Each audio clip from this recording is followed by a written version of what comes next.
Hello. Again, my name is Craig McDonald. I'm a partner with Accenture here in Los Angeles, and I work with a number of our clients on marketing insight and visualization and data monetization for them. So did you want me to start answering all those questions or just do my intro? All right. 60 seconds sounded a little tight for that. Hi, my name is Brian Duke. I run sales for the ValueClick Technology and Marketing Analytics Division. I'm based here in LA. Yeah, Flavia Lam from Riot Games. I drive web analytics efforts across all our digital platforms. In Riot Games, it's kind of like a full-on discipline, cross-functional. So web analytics team actually does the technical tracking solution design. We monitor the implementation. We decide what data we want to collect, and we analyze the data we purposefully collected and trying to deliver like informative insights and actionable recommendations to help the company to make a data-informed decision. That's a term we use in Riot, which is data-informed decision. I'm very happy to come here to share with you one or two things that I learned from working for Riot Games and my past company. Hopefully that's also relevant and applicable for you. And I'm Dorian Kiesman from LegalZoom.com. If you haven't heard of us, our goal is to be the first place for small businesses and families to turn to for everyday legal needs, so business formations and estate planning type documents. I'm the VP of Acquisition, so I oversee digital and offline as well, so TV and radio. So we deal with a lot of data. Why don't you start? Tell us what's working right now with your data, making data-driven decisions. Yeah, I mean, we have a lot of challenges, right? We have a lot of channel conflicts, so we have very mature channels in the online space. But for this last year, we got very aggressive in display, something that for the 12 years the company has been around, we have always had a challenge with, right? And that just came down to attribution. While we have very mature metrics when it comes to TV, radio, and SEM, display is something that we typically had a problem with. And so this sounds like a plug, but we work with Convertro, which is one of the sponsors. And we've been able to use that system to understand what the value is of a view-through in conjunction to all the other channels that we have. So we have the unique problem where someone who's looking, say, to start a business is not an impulse decision, right? It is someone who crosses a point of consideration. And there is a lot of thought that goes into that. So we'll see people who interact with LegalZoom and then convert a month to 2 months to 3 months after the fact. And so trying to understand the value of all the marketing channels where they come in through paid search, organic, see a video, or see a display becomes very challenging to understand the value of all that. So we've been attacking that for this year, assigning a decent budget quarter after quarter, and have been learning quite a bit and coming up with our own internal view using different reporting tools, Convertro being one of them, to understand how that program is working and then looking to scale it up. So attribution and channel conflict is something we're constantly striving to solve. Cool. Sorry, go ahead next. I was distracted by the yelling going on. Hey, Paul, can you ask them to quiet down just a little bit outside? No? Okay. I'm good friends with Paul. He tells me what to do.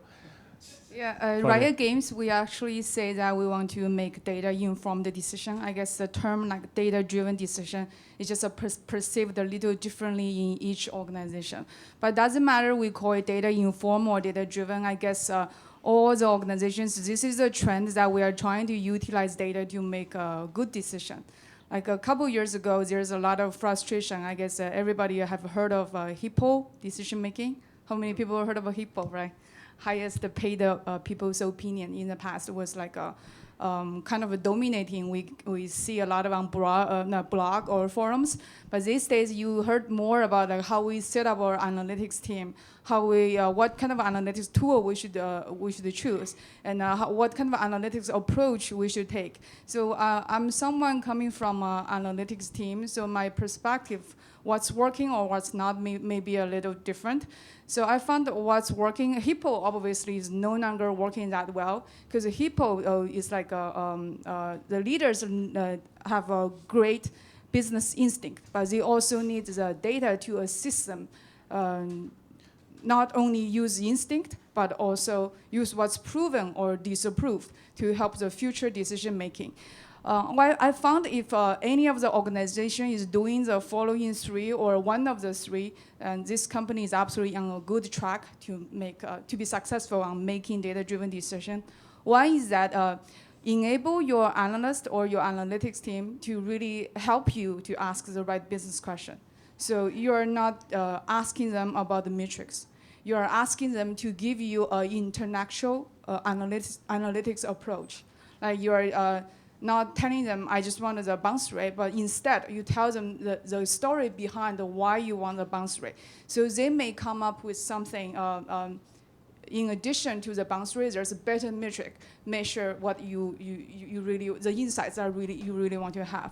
The second thing is that you really want to tell your analytics team and your analysts, like task them and challenge them that I want you to find out the needs of our newest audience behavior pattern, their newest needs. I want you to monitor the newest emerging digital channel, like a mobile. Like you task them with this big challenge so they can be more focused and setting a new goal on how to help you, which is a business user, to obtain what you want to get. And the third thing is the equation of cost and the return equation. You want to empower your analytics team to come up with this equation and not trying to just have metric and reports to come up by yourself. You can ask them, please come up with this cost and a return equation. We have so many digital channels that we want to invest. We have so many segments that we can target. But at what time, at which segment, and at what given events, like we can invest a certain area that leads the highest return, which highest return may not be monetary. It could be like your brand value, could be your audience engagement. I found if you are doing one of these three, then you are really making data-driven decision. Great. Hey, quick question for the people in the room that don't know what HIPPO is, which is me. What is HIPPO? HIPPO means highest paid people's opinion. Basically, that's opposite of the data-driven or data-informed approach. Oh, so let me see if I understand this. If data-driven decisions mean the analysts go, hey, I found data that says we should not be doing this on the front page, we should be doing this. But HIPPO is the CEO goes, I see our company moving this direction. Yeah, is that right? The highest paid guy making the decision. Okay, cool.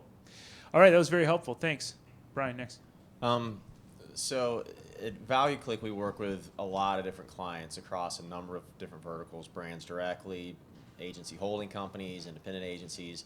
And I think that the common thing that we see across the industry is that as we talk to CMOs, is that they struggle with the fact that as they generate more data, as they invest in more channels, the more users they acquire, the more devices they get connected, they become further and further displaced from the actual consumer themselves. And I think that, I still see a lot of brands, big brands, Fortune 100 brands that are still managing data within specific silos. I've got search teams, affiliate teams, email, display teams. I've got email teams. I've got CRM teams, and none of them are talking to each other. They're not sharing data. They don't have any way to collaborate and unify data across all of those channels. And I think that, that's the genesis of the problem, right, is that we can't understand and identify accurately users as they step across various channels in which we invest, and we don't have the ability to in a really good way to link cookie-based data to a mobile ID. And I think that that's really kind of the next big hurdle that we have to clear. But I would say first, to answer the question, is managing data in silos and then applying the incorrect metrics and measurement strategies to the data to uncover what we really need to do. And so I would say that those are probably the two top things that I see that most people are struggling with. Craig, walk us through what's working. Yeah, so the question was what's working. I'll step back for 1 second. At Accenture, I'm lucky enough to be able to see all sorts of, we get pitched all sorts of opportunities and new solutions that are coming to the market. And the first thing I would say is that we are living in a time of unparalleled innovation in this marketplace right now. And in digital marketing in particular. If you look over the last 10 years, what's working? The prediction that all the money was going to start moving off of online, that's happening, right? The fact that there are more choices available for marketers now than ever before, which unfortunately is a daunting challenge, but it is also a fantastic opportunity. That is working. You're working in a ecosystem that is every day bringing you new opportunities to connect to clients, new ways to connect to clients, new form factors by which to connect to clients. I'd say the third thing that's working too, I used to run a digital agency here in San Diego, in Southern California for 6 years or something like that. And boy, finding talent was impossible. And just the pool of people that can actually do analytics, that know how to actually do data management, that know data science. Whereas you couldn't find these people before, and you just took anybody who could walk down the street and chew gum and knew the word Excel. You grab them and hold on to them forever, and you just saw their salaries go up until they got good, and then they just fly off to one of the holding companies.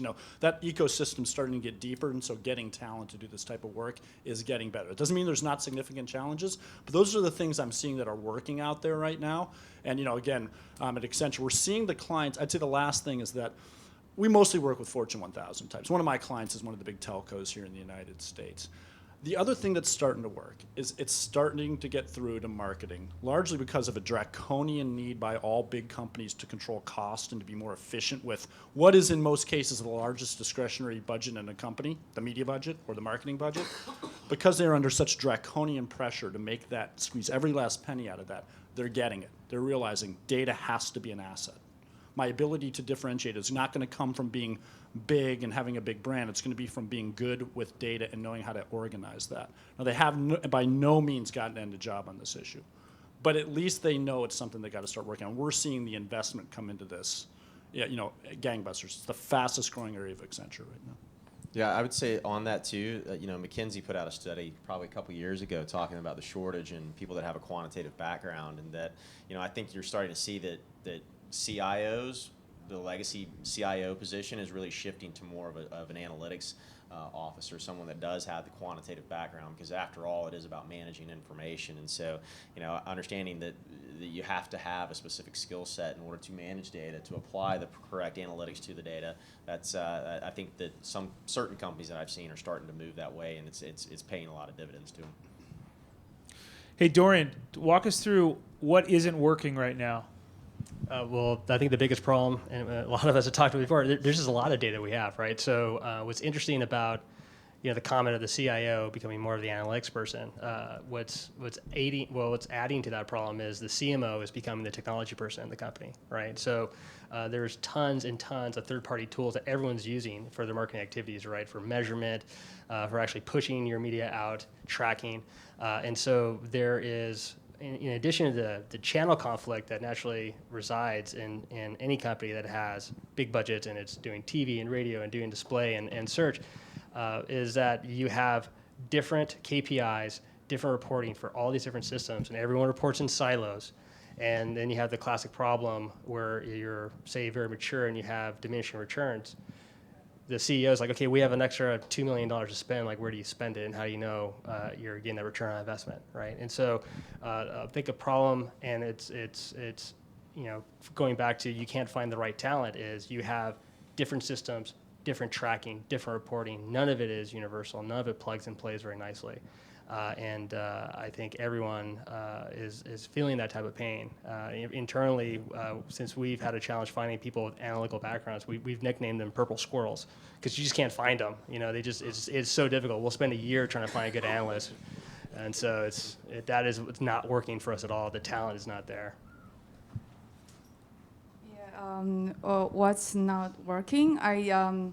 Going back to the a data-driven or data-informed direction, and also from I'm coming from an analytics team, I found that when organizations are collecting a lot of data, but when this data are not targeted to your business question, that's not working.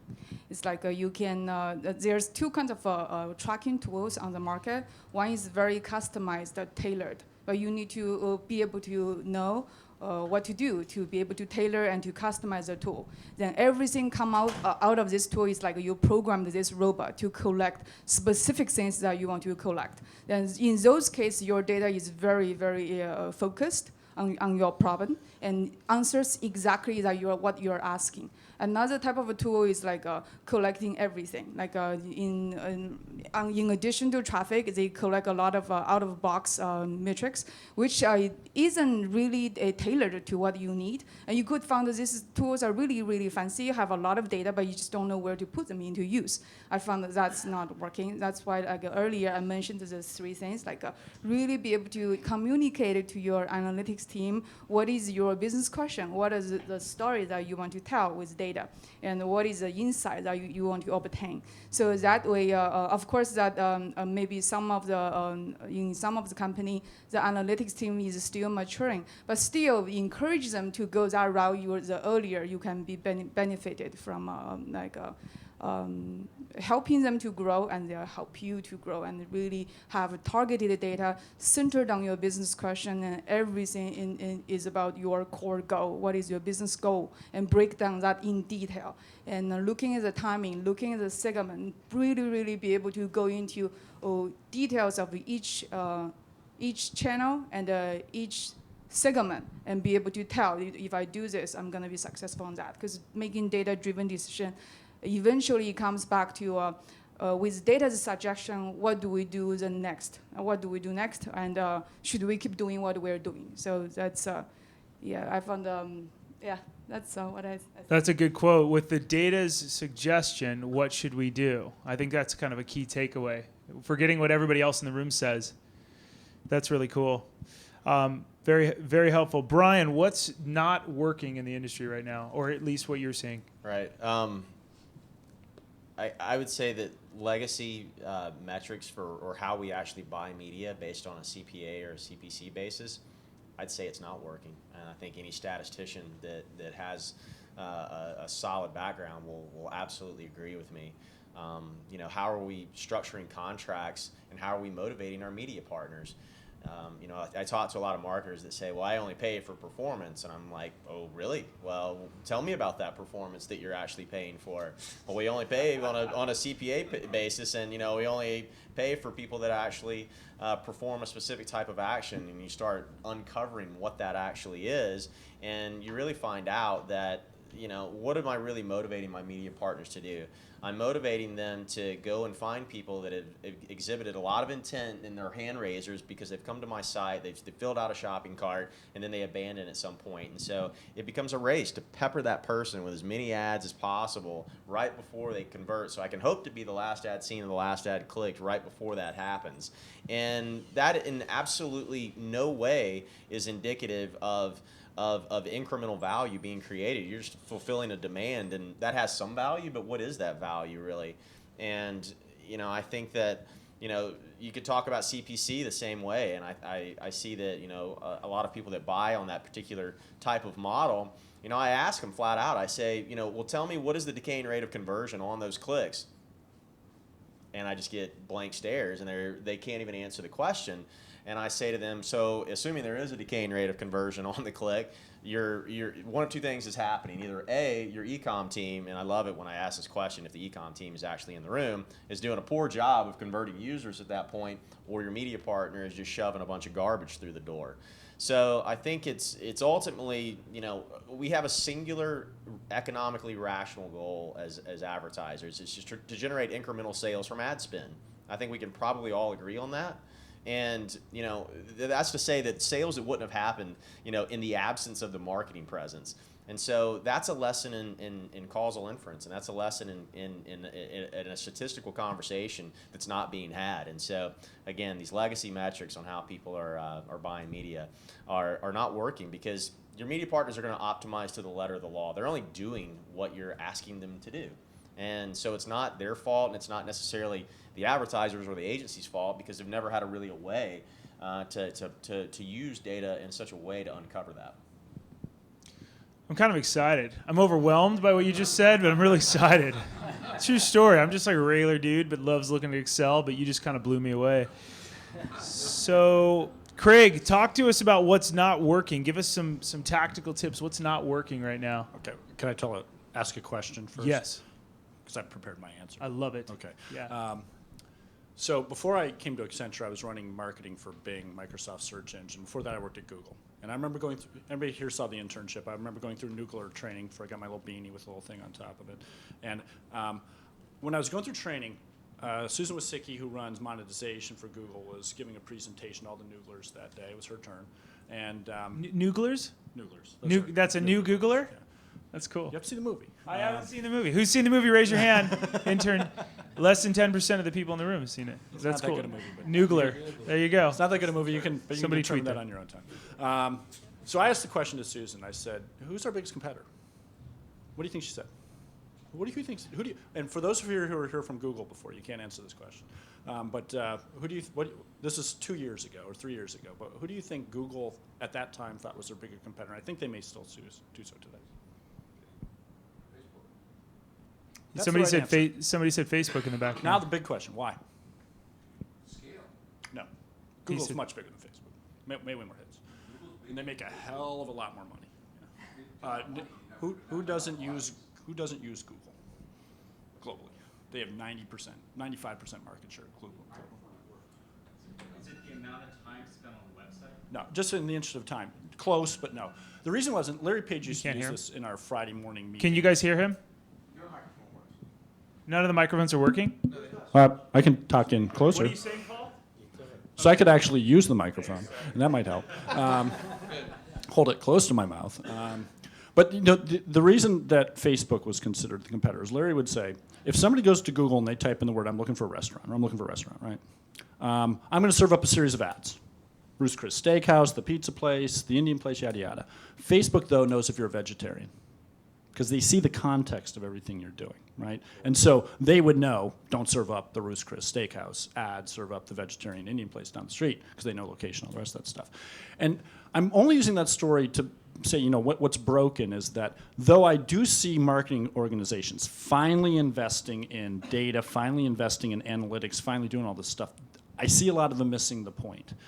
They don't understand that sustainable competitive advantage doesn't come from a trick, doesn't come from a tactic I learned from that guy over there that can be applied to this very, very narrow situation.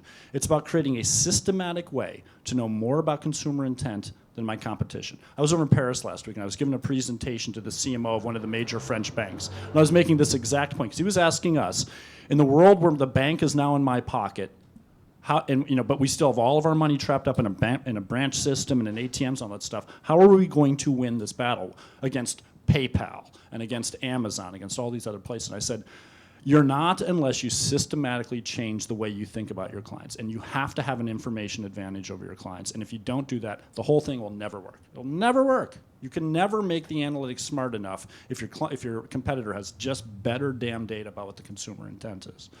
And that's the one thing I think that's broken. I don't think most marketers think about it that way. They don't think about it the way Google thinks about it. Google thinks about it that fundamentally you need an information advantage. And then the rest of it can happen, right? I can get good analysts, I can get in place scalable systems, I can put in place an ecosystem that will ultimately allow me to treat that customer better. And if I can treat that customer better, I can upsell them better, I can keep them from churning, I can do all the things that marketing people do as routine. But they need that information advantage. I think that's the number one kind of like fundamental piece of insight that's still missing from most marketing people, particularly at the CMO level. And if that can get through, then there's going to be a race for how to get data. And the reality is, something that's not broken. There's more data about clients out there than there's ever been before, and the cost of getting access to that data has never been cheaper. But there's so much of it, companies are stuck. Everybody's been talking about siloed data, attribution. Those are all ramifications of this fundamental piece. Have an information advantage over your competition. That's pretty cool. All right, let's talk about my favorite part. We're moving on to tools. What tools are we using? And I think that is the most appropriate question for this Making Data-Driven Decisions panel. So let's start with Dorian, LegalZoom. Talk to us about some of the tools. Now give us tactics, no 40,000 footer. We're looking for tools. And I like all of you guys, but this is my job in the world, is to keep it tactical. Because I want everybody here on Monday to go, hey, I learned about this new tool, and they start using it. So give us a tool that is available to us that you're using, and it doesn't have to be the biggest. It could be like, hey, here's a new one that we're using, or two tools. Well, I've been with the company for almost 3 years, so a lot of our tool development, our onboarding new tools happened quite a while ago. So you probably heard a lot of these names, but one of the biggest challenges we had in just collecting data was just deploying pixels across the site. You know, you wouldn't think that is too difficult, but you have a 12-year-old website with thousands of pages, very complex checkout process, and deploying a tag required co-founder approval and review in months, right? So that doesn't really work for marketing. So one of the first things we did is onboard Telium as a tag management system. I don't know if you guys have ever heard of it, but there's quite a few people in the space. You really want to think tag management is a very critical system or tool, but it is. And a lot of these guys are now evolving into, I would say, like a data warehouse type structure, right? Since tag management, they deploy your tags across your site. They sit in between your site, your users, and like Google Analytics, your testing platform, various other tools they use. Since they sit in between every other system, they collect that data as well. And you could actually reach out to them and do big queries and pull selected information out. So it's something to take a look at. Landing page optimization was a big issue. Optimizely was a little company we started working with 3 years ago. I think they're like one of the #1 tools right now in landing page testing. Very simple to deploy. Originally a landing page test would take 6 weeks to deploy, and we're able to turn that down to a day. Right. So Who's used Optimizely? Raise your hand. No, write that down. It's a pretty cool tool. Yeah, it's absolutely great. San Francisco company, great guys. They made their claim because they worked on the Obama campaign way back in the day, and then from there started their company. So Optimize has been great. We use a lot of different vendors in terms of retargeting. So there's tons of retargeting shops out there. You could partner up with a retargeting shop. That's all they do. We went the route of working with the DSP. So we work with DataZoo, having a really good run with them. And of course, for attribution tracking, we use Convertro. And that has been an interesting relationship for us because we were pitched it years ago, didn't really believe it. Then we revisited like a year later and implemented it. And now we're at the point where we have all our digital assets and channels tagged, but now we're looking at bringing offline data in, so we actually see the relationship between our radio and TV spend with website activity. And so I'm a big fan of that. What was the name of the first one? Telium, tag management. There's like a couple like Bright Tag. There's Insightin, and then Telium. Even Google has their own tag management system now, which is free because it's Google, right? And so there's quite a bit of value in having that type of marketing infrastructure. Cool. Thank you very much. Flavia, what tools are you using? 1 or 2? Yeah, going back to the tools, I want to go back to your business goal. Why you want to have tools? Because you want to have analytics. Then you ask yourself, why you want to have analytics? Then if you check this on the Wikipedia, you find like web analytics means that your goal was to optimize your online assets. Then, but before you can optimize, you need to understand. But before you can understand, you need to observe the right things. And I found, because our tool, we have a lot of tools. I don't want to mention what didn't work. I rather mention what's recommended. I think it's all tailored to your business scale, tailored to your budget, tailored to what kind of insights you want to obtain. If you are at the beginning stage, you are trying to see which of your external campaign is running well, then you probably need some tool that's more tailored to that particular needs. Like you want to be able to label this campaign, track the conversion, then Adobe Site Colors may be more suitable for you. But if you are at the level that you are still stay at, like, I just want to understand the scale of my visitors. I'm not yet running any campaign, and I don't have the budget for expensive tool. Then Google Analytics as a free tool may be good for you, and you can start to first of all observe the the traffic pattern. Anytime when you release a new content, you can kind of observe the lifespan of that content and observe the behavior change, according to that campaign.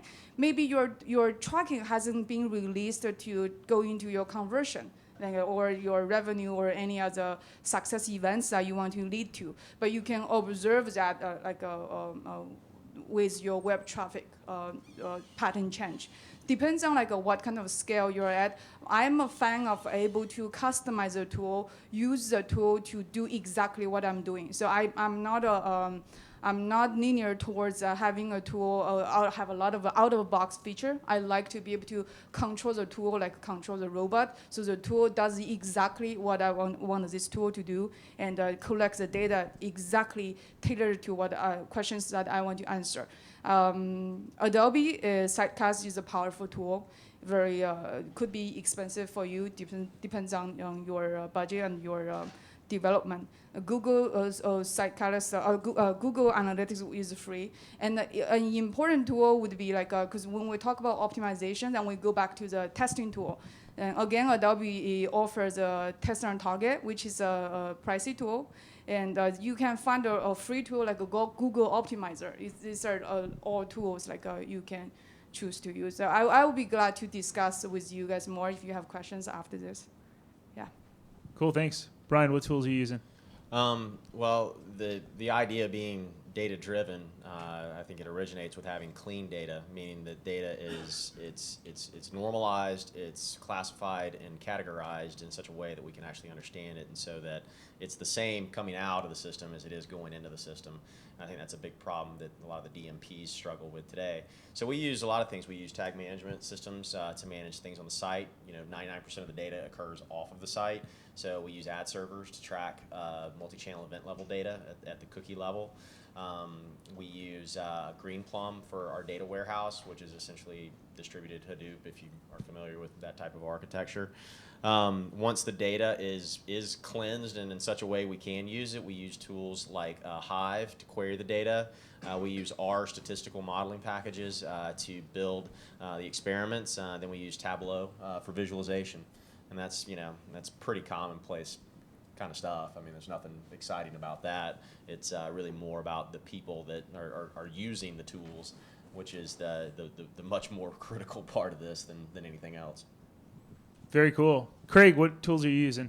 Yeah, honestly, I struggled with this question because I kind of the same position you do, which is that I can give you Accenture works with every tool. I can give you a long, long laundry list of every single tool out there. Web analytics systems, DSPs, DMPs, ad servers, yada, yada. And that's not where the differentiation is. Those things are all, if they're on the market, except we don't really see like the flashy stuff because we only install stuff that's really super battle hardened because we have to deal with these giant companies that need stuff that's, 18 ways, tested out in quality. We get killed if it doesn't work. We get fired. That's bad. Where I've seen so I'm going to talk about tools slightly differently than just process tools and say I'm going to give you two things that I've seen in the last 6 months of my career at Accenture, which I was like going, that's pretty freaking cool, right? And they're solving very particular problems. You may or may not have these problems. The first one is we work with a huge spirits company. They make liquor, right? And they have a problem that a lot of companies have. All the the movie studios here in Los Angeles have them. Card companies have them, which is the 3-tier distribution model. I'm sitting here as the manufacturer. I sell my stuff to a bunch of distributors who then sell it out to a bunch of retailers and to get out there. And the way I have no relationship with the end customer whatsoever. No relationship whatsoever. That's way down the line for me. My biggest problem, though, is that I'm throwing trade promotion money. I mean, billions of dollars out into the market to get these people to go run my promotions, set up the stuff at the bars that show the the dancing girls, and show up the stuff on the digital side that's going to run the creative that I want them to run about my beer or my spirit exactly the way I want to. And there's no way to verify that it's actually happening. And so that's the big problem out there right now. It's just how do you figure out whether or not all this money I'm throwing at my distribution partners is actually working? The cool thing we've seen is there's been 2 apps that have come out. One's called Kegman, if you can believe that. I'll explain what it does in a second, which I think is the greatest name. And the other one, I'll have to find it and send it to you. I just saw it last week. But they're apps you can run on your phone that they basically crowdsource feedback from people who go to bars, hopefully before they get way too drunk, and you have them fill out a survey and say, what are you seeing? Give me a timestamp, tell me where you are, and are you seeing the thing that's supposed to be there from my distributor? And if you do, I'm going to send $1 or $5 to your PayPal account, and you can redeem that as you would anything on PayPal, right? And so they're trying to create a little market to crowdsource feedback about basically create a feedback loop about the physical distribution of all this content they're creating, and they spend literally, this is how they market as trade promotions, billions of dollars on this stuff. And you can imagine the studios have the same thing. I spent all this money on building a film, and I got to make sure the picture of Tom Cruise or whatever is set up at the right place at the theater. There's no way to do that except having the population come back and give you feedback on that. The second one I'll talk about is, sorry, what's that? No, it's genius. It's pretty cool. That was called Kegman. I think it's called Kegman, and there's another one which I'll send you the thing. You can Thank you. send And it we'll out. distribute these apps to all of you as soon as you can put your Amex on file with media leaders. Keep going. By the way, I'll tell one funny story about There's 90% joke, 10% truth to that. Keep going. the spirits company we're working with. They had an SEO error. You know, if you've ever worked with liquor companies, when you go there, they have to do age verification before you can go to the website. So they say, are you over under 18 in the United States? And they had this great bug in their system. I used to, so we did the SEO for them for a while at my previous company. And if you selected you were over 18, you went to the site that had vodka in their vodka drink. If you selected that you were under 18, they sent you to the site that had all the beer. I'm not entirely sure what judgment that makes. You can figure that out. I still haven't gotten to the bottom of that one. The other one is that we've been working on a project at Accenture with the big wireless carriers out in the United States and overseas, in France and New Zealand and Canada. And they're all coming out with a new data source. In the United States, Verizon offers a product called Precision Market Insights. It's really super cool, and it integrates with like BlueKai from a DMP perspective. So the reality is they know who you are and where you are, right? And besides the NSA stuff that came up earlier in the year, they do that, right? And because they can basically see anytime you activate your phone, it's hitting a bunch of cell towers. You can triangulate back within about 50 meters your location, and that can be used for all sorts of very interesting marketing purposes. What Verizon doesn't want to do, though, is they don't want to have to build out all the infrastructure to use that from an ad perspective. So they're basically sending aggregated, not personally identified, Hope, you're there, Andy, you're there. They're not getting down to that level, but they're aggregating us into demographic segments, providing that information to the DMPs. I'm pointing to you as if you were a DMP. So that you have new targeting dimensions when you're trying to do targeted mobile and or display ads based off of geolocation, which is super sensitive, super accurate, that never really existed before. Plus, combined with all the information about your mobile usage, what apps you have, they can put you in categories that a marketer never had access to before. What apps do you have on your phone probably says something about you. Where you visit frequently probably says something about you. And that's creating a series of data assets that have never been available to marketers before. They're very powerful for creating better CTRs and conversion rates. Very cool. Helpful. Okay, so let's move on. This is the last question, then we're going to get some Q&A. We're doing okay on time. Give us a case study, just something real quick. Who is doing this correctly? And I know you guys are all doing this in your own. Give us an example in the industry, a tactical example, nothing too high level. Hey, there's a story of a company that thought that their customers wanted this. They looked at the data and they're like, holy crap, let's do a test somewhere else. And that turned out to unlock a whole lot of things. You guys have any of that? Flavia, let's start with you. Yeah, I think quickly, there's a company pop up in my mind, which is North Face. I guess lots of us have their clothing. So a couple years ago, they found that their search term have a iPhone glove. So they found that a lot of people are searching iPhone glove. So which means you can, because with your phone you cannot with your glove you cannot touch your iPhone. So then this should be exposing your fingertips so that you can touch iPhone. Then they identified this consumer needs. Everything is about meeting your consumer needs. So they produced this iPhone glove and made a lot of, revenue, I would say. The data in this case, implementation and use the data really brought a very high ROI. This is one of the example. Another example would be the leading European toy maker, which is Top Toy. They noticed in the past, over 1 year, their mobile traffic actually grew 121%, and the overall quarter grew 25%. So they decided that it is necessary to invest, optimize the site and the online assets to be more mobile friendly. And that turns out to be having a great return. And over 2-year period, their revenue increased 250%. So I think those are the examples of using data. Cool. I like that North Face idea, the iPhone glove. Very cool. You guys have any other ideas? Dorian? I came across one a few months ago, and I can't actually remember the name of the app, but it was a food tracking app, right? You can lose it or something like that. They started, basically farming their data and providing it over to the big brands, and they realized, I think it was for like Triscuit or Nabisco or Wheat Thin, something like that, where most of the people that they were tracking were putting cream cheese on versus actual slice of cheese.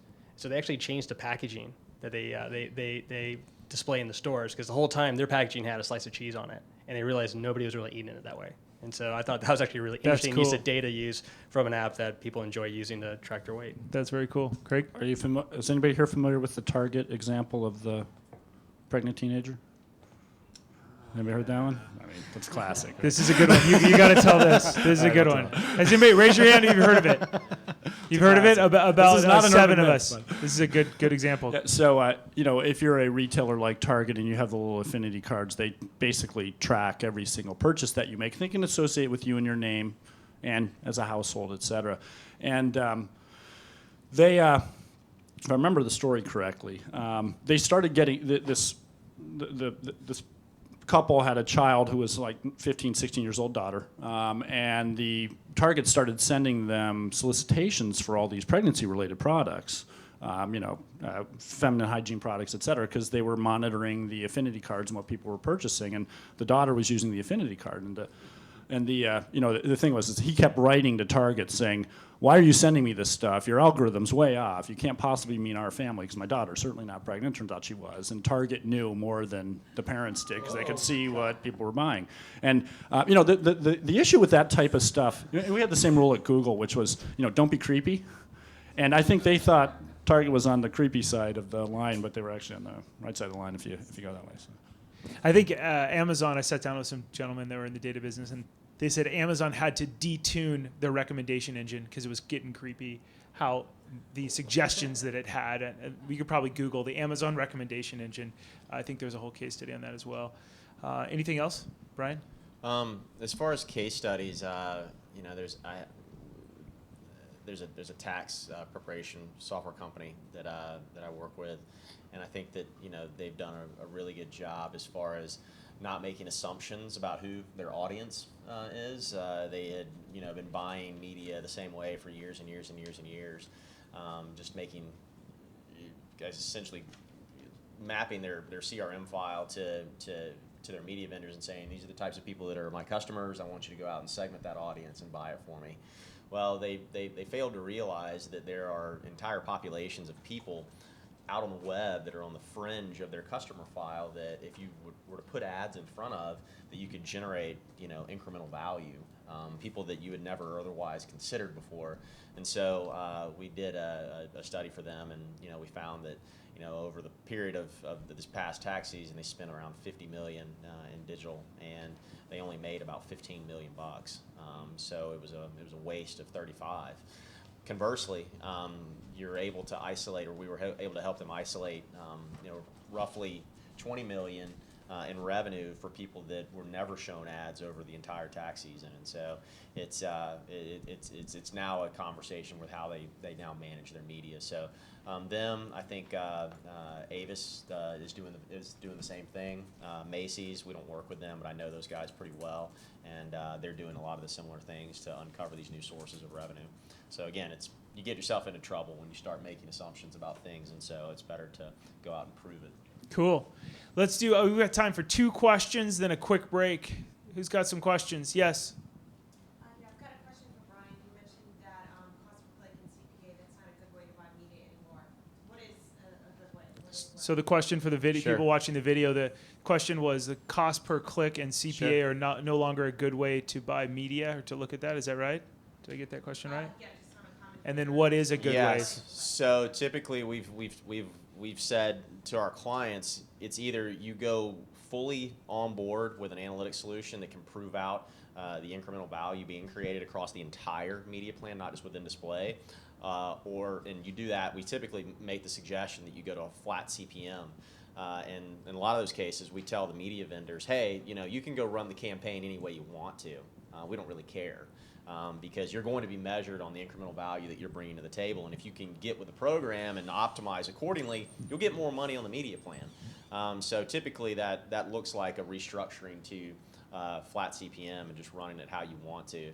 But again, it's highlighting the disconnect in how we buy media versus what we're incented to bring in the door, because you don't make money directly on an action or a click.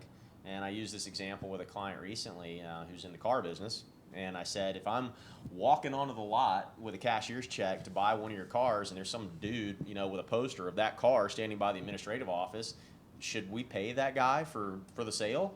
No, we shouldn't. I mean, he just happened to be standing there as I was walking into the door. And so, again, I think flatlining it to more of a CPM-based model, in my opinion, in most cases, I've seen is a better way to do it. But doesn't that imply that you have to also have consolidated your agency relationship? Because you have to have one throat to choke in that case. Well, yeah, I mean, it's in a lot of cases, the agency holding companies, I'm working right now with Publicis on a number of their very large brands who have demanded to move away from these performance-based metrics because they want a different way to measure their media. And I think, our friends at Convertro would definitely, agree with us here that, just using last click, last view is no way to run a railroad anymore. But yet 95% of the people out there are doing just that. And so, we can use data in a very appropriate way if we know what we're doing. And it's a lot less, to Craig's point, about the tools, and it's more about the people. It's more about the pedigree of people that you're using to assemble all of this technology. It requires a skilled operator. I've got clients of mine that generate 10, 12 terabytes of data a quarter. That's not going to fit in a pivot table. I mean, so again, it's not about the technology. It's more so about having the skilled people to help you manage it. One more question, and then we're Can I done. just add to that real quick? Yeah, go ahead. I just say in interim, if you can't get your organization to go to a flat CPM, that's like a pretty big move. And I applaud the companies that have done it. But in the interim, is really just finding the right CPA for the partner. And so if you look at regression modeling, if you can find partners who find introducers, right, to find new customers or people who are influence them or close them. Every time I get a call by a vendor, they ask me, "What's your CPA?" And my response is, "I don't know what my CPA is for you." You're going to bring some value, I hope. Either you're going to find people who've been in like the 2-month consideration process with LegalZoom, or you're going to find new users. And so we could run a test with you, but I can tell you at the end of the day, like, your CPA is not going to be the same CPA that I judge historical performance on, right? So in the interim, I would say if you get some better tracking, some better tools to help you figure that out, you could steer those people the right way, because there's a lot of shops that just won't work on CPM for you. They just won't, right? Well, let's give a round of applause for these great people up here. 5-minute break. There's food outside. There's drinks.